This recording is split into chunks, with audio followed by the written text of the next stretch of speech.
L'intention de ce concours d'éloquence est de vous permettre d'exprimer ce qui est votre conviction, l'intime de ce que vous voudrez défendre demain lors du jury, devant les classes qui seront animées ou dans tous les moments de votre vie. Et donc nous visons fondamentalement l'exercice de votre liberté.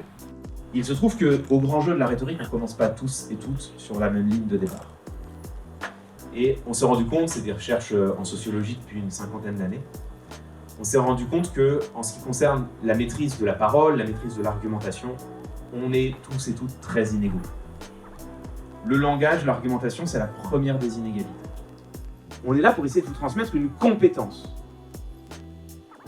que vous allez pouvoir utiliser, que vous utiliserez de toute façon au quotidien. C'est un projet qui est à la fois un projet évidemment scolaire, on transmet des connaissances, on transmet des compétences et qui serviront aux jeunes élèves, mais c'est aussi avant tout un projet citoyen, et puis c'est même un projet personnel, puisque chacun, chacune nous montre comment est-ce qu'ils et elles parlent avec leur propre voix, de leur propre manière, en découvrant finalement leur éloquence, ils résonnent avec qui ils sont et qui montrent un peu qui ils veulent être.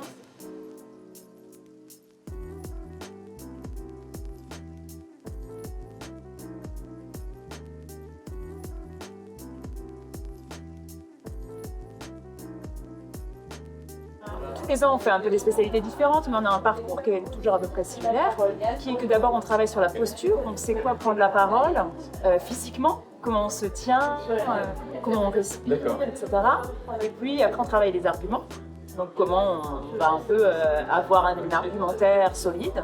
Et en dernière partie, on travaille Sur quoi, sur ce vraiment l'exercice du concours. Eh bien, un monde où tout le monde possède la rhétorique, c'est un monde où tout le monde est capable de le défendre. C'est un monde où tout le monde se bat à armes égales.